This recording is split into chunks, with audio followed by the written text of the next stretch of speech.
में श्री भरतलाल जी बैठे थे। गुरुदेव ने कहा, महाराज आपके दूसरे पुत्र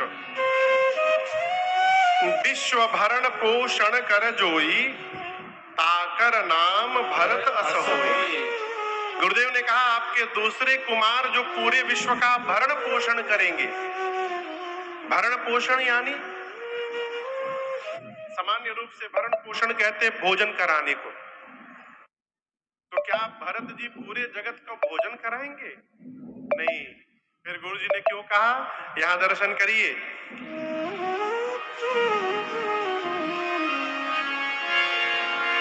पेट हम भरते हैं, पेट आज भरते हैं तो कल पेट फिर खाली हो जाता है। लेकिन एक बार यदि आत्मा हमारा तृप्त हो जाए ना, तो फिर वो प्यास में डूबने वाला नहीं है, वो तृप्त होकर उसी आनंद में उछलने वाला है। शरीर का पोषण भोजन से हो सकता है, परंतु आत्मा का पोषण भोजन से कदापि नहीं होगा। आत्मा का पोषण कैसे होगा? हो भगवत प्रेम से। भगवत प्रेमी को भगवान का दर्शन प्राप्त हो गया तो उसके भोजन की याद नहीं आती, मिले चाहे ना मिले, भगवान दिखाई पड़ गए, मानो धन्य हो गया। भरत जी नाम क्या है? भरत। भरत यानी भरत जी के पास जो आएगा भरत जी उसको भर देंगे। जो हमेशा भरता रहे उसका नाम भरत। तो भरत जी क्या भरेंगे? तो जो भरत जी में होगा। भरत जी में है का? तो नाम प्रेम पीयूष पूरन होत जन्म न भरत को। गोस्वामी पूज्यपाद श्री तुलसीदास जी कहते हैं, भरत जी रूपी पात्र में, पात्र यानी बर्तन में भरत जी एक पात्र है, और उस भरत जी रूपी पात्र में क्या भरा है? सिया राम प्रेम पीयूष पूरन। भरत जी में क्या भरा है? सीताराम जी का प्रेम भरा है। भरत जी के पास जो भी जाएगा, भरत जी उसको सीताराम जी के प्रेम रूपी अमृत से लबालब भर देंगे। इसलिए गुरुदेव ने कहा, जो सबको राम प्रेम से भरे उनका नाम भरत होगा आज से। दूसरे पुत्र मां कैकेयी की गोद में सबसे छोटे भैया शत्रुघ्न जी बैठे थे। क्रम थोड़ा उल्टा हो गया है। गुरु जी ने कहा, आपके सबसे छोटे कुमार एक बात कहे महाराज, इनके नाम के स्मरण मात्र से शत्रु समाप्त हो जाएंगे। जाके सुमिरन ते रिपु नासा। रिपु यानी शत्रु, शत्रु का नाश हो जाए, रिपु नासा। इसलिए आज के बाद इनका नाम शत्रुघ्न होगा, जो शत्रुओं का हनन समाप्त हो जाएंगे। तो यहां दर्शन करिए, आप में से कौन है जिसका कोई शत्रु नहीं है?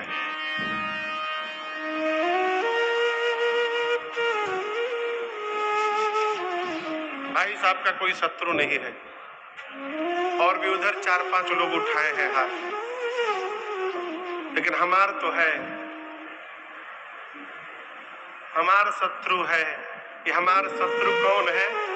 काम, क्रोध, मद, मोह, लोभ और मत्सर। मत्सर यानी ईर्ष्या। आप में भले 6-9 उठा के फंस गए हैं।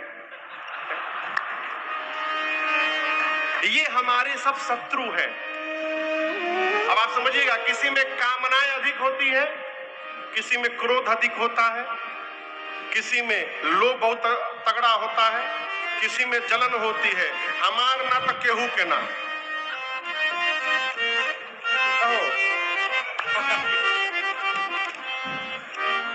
जलन वाला आदमी देखिए, जिसको गैस की बीमारी हो जाए ना, हमेशा डकार मारेगा, मुंह बनाएगा सड़ा हुआ। क्यों? उसको जब गैस निकलता है तो पूरा छाती जलता है। कहो जिस प्रकार। अब आप जहां चाय लाने भीतर गए, वो क्या करेंगे? पेन लेके खप, पेन से छेद करके बैठ जाएंगे कि वो जल्दी फटे। इस बीमारी का नाम है ईर्ष्या। ऐसा कोई नहीं है जिसके भीतर ये 6 में से कोई एक बीमारी न हो। एक बात याद रखिएगा, पूजा करके, माला जप के, कौनो उपाय करके इस बीमारी से बचा नहीं जा सकता है। ये बीमारी कैसे जाएगी? जब तक भगवान की कृपा नहीं हो जाएगी तब तक ये बीमारी जाने वाली नहीं है। इसलिए बीमारी भगाने की चिंता न करिए, भगवान के याद करने की चिंता करिए। भगवान यदि याद होते रहेंगे तो बीमारी रहकर भी कुछ नहीं बिगाड़ेगी आपका। ये सब हमारे शत्रु हैं। गुरुदेव भगवान कहते हैं आपके छोटे बेटे के नाम का स्मरण करने से ये सब शत्रु समाप्त हो जाएंगे। क्यों? शत्रु भैया भगवान के दास हैं।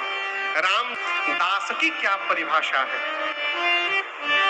राम जी तो कहते हैं सब अपने सेवक को प्रेम करते हैं, लेकिन राम जी स्वयं कहते हैं मोरे अधिक दास पर प्रीति। राम जी कहते हैं सब अपने सेवक को प्रेम करते हैं, लेकिन मैं अपने दास को प्रेम करता हूं। किसको प्रेम करता हूं? भगवान के दास कौन है? कोई एक नाम बताइए।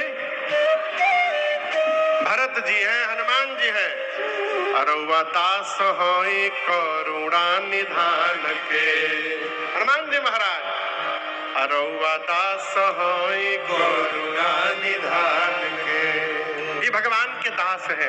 अब दास नहीं होता, दास पूर्ण रूप से यहाँ दर्शन करिएगा।